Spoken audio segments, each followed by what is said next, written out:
This week on HomeKit News, the Aqara Ceiling Light T1M with Zigbee.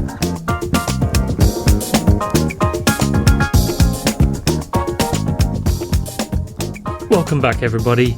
Today we're looking at the Aqara Ceiling Light T1M, sold in China as simply the T1, which is the model I have here.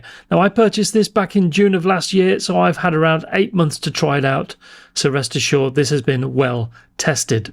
Of course, it works with Apple HomeKit, although via an Aqara hub like the ones shown above, as it uses Zigbee 3. If you bought the Chinese model, even though it shows as working with 220 to 240 volts, it will in fact work fine on 100 to 120 volts, with the international model officially supporting both voltage standards.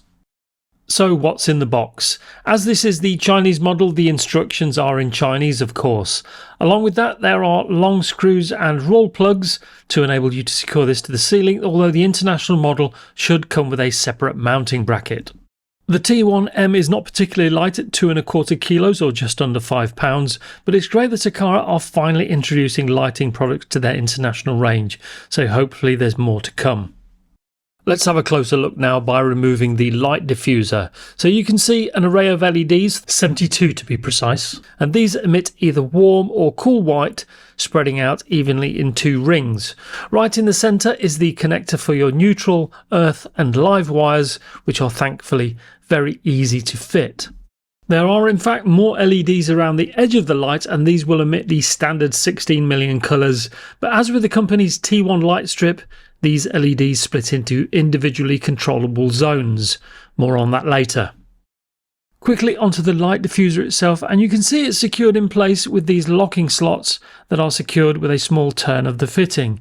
You can also see there's a separate translucent diffuser section around the edge for the separate colour LEDs, along with the main diffuser for the white LEDs. It may not look it, but the diffusers do a decent job of hiding the individual LEDs.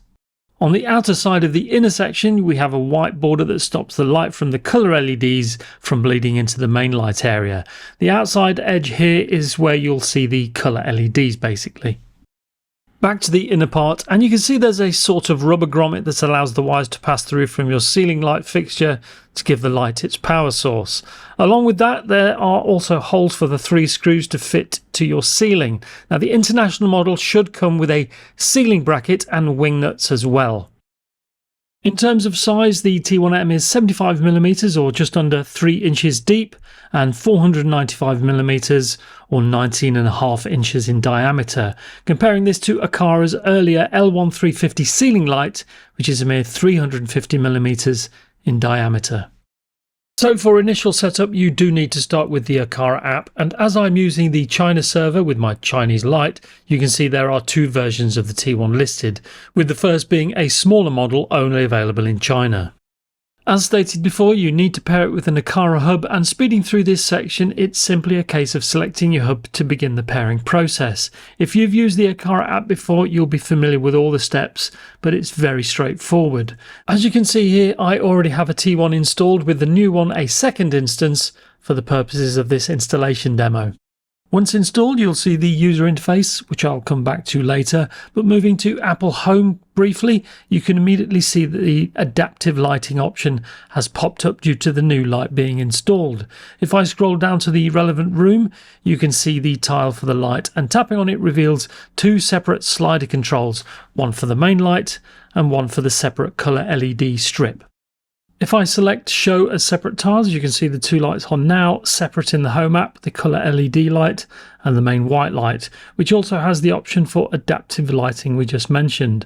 Oddly, the colour LEDs not only show the standard colour temperature and swatch options, but it also shows an adaptive lighting option. However, the LED ring does not actually use adaptive lighting, so even if I turn this on and you can see the relevant icon for it, it doesn't work. Either way, it's good to see Aqara use adaptive lighting here for something that'll be very useful as a main light for a large room.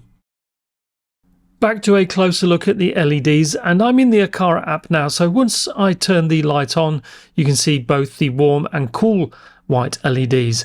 I'll adjust the colour temperature here so you can see the changes occur with the LEDs themselves.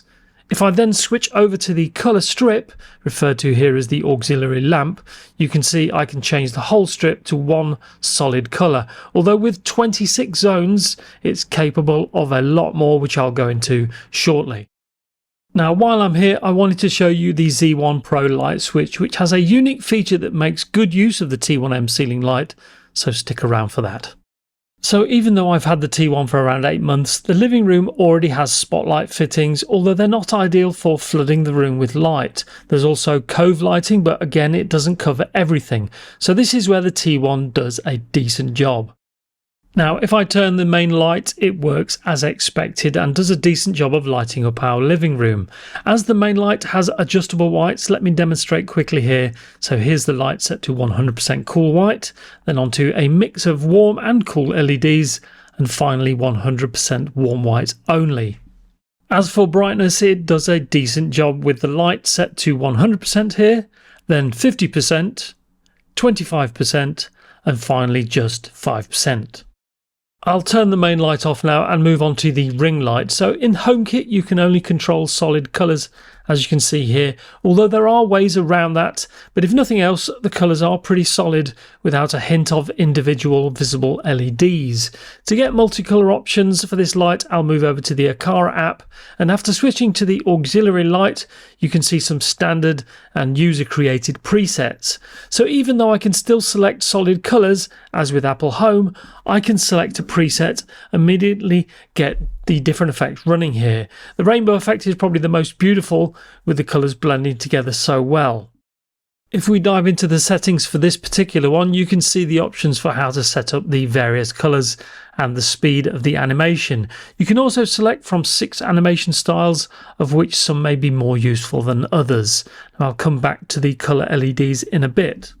One very useful feature of the T1M in the Aqara app is to set a timer for the light to increase in brightness over time.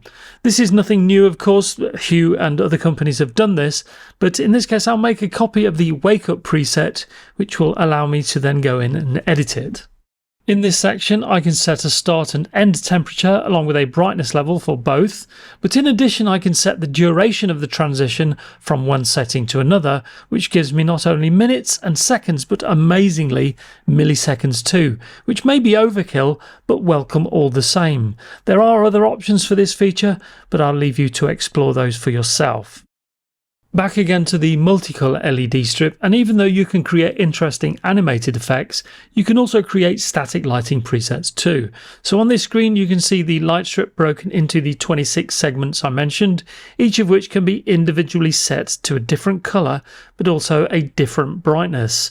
As you can see, just like the T1 light strip, I can paint each section within the interface until I get the right look I'm trying to achieve. Just be aware that as the light diffuser does such a good job, the division between zones won't be so obvious. Of all the things, this wake up light option is another plus for the T1 in my opinion. I mentioned the Z1 Pro switch earlier, so here's the device itself, which is unfortunately only available officially in China. This particular model has 4 switches, 3 of which can be wired to control dumb lights, with the 4th exposed to HomeKit as a standard multifunction wireless button. However, the long strip at the side is the really interesting part, which can act as a touch-sensitive slider control designed to control not only lights, but other things too. So I've now got the ceiling light wired up and the Z1 Pro connected to power. As you can see, I'm able to control the state of the main light via one of the buttons, as you can set these to be disconnected from their standard relay and from there create an automation, in this case to trigger the light based on the state of the on-off state of the switch. So for the first switch controls the main light, whilst the second switch controls the ring light. So that by itself should be enough, but there's more even if we don't take into account the multi-touch button. Now I can change the brightness level of the main light with the slider control, as you can see here. Just be aware that this slider is not exposed to HomeKit. Needless to say, if Aqara could make a switch like this for the international market, I'm sure it would be very welcome.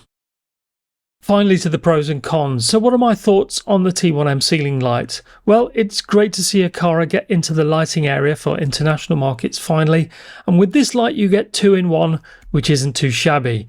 The light offers decent brightness for a typically sized living room, so one should easily cover most situations.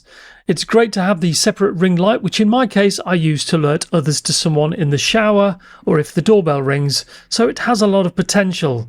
Adaptive lighting products are always welcome, and to see this on a ceiling light is perfect in my opinion. The dynamic or animated effects aren't for everyone of course, but if you do want to use them, they can also be used in Apple Home via the option to export Aqara scenes to Apple Home. The only minor negative, and it is minor, is that whilst it's not difficult to fit, there are other options out there that make fitting or removing the main body of the light a lot easier. So this is pretty much a standard fitting option. So that's our take on what I consider a very important product in Aqara's lineup, and one that does an excellent job in the process. But tell me your thoughts in the comments section below, and if you have any questions, feel free to ask and I'll surely get back to you. In the meantime, please do like, share and subscribe if you haven't done so already, and until the next time, stay safe, and as Garrison Keillor once said, when in doubt, look intelligent.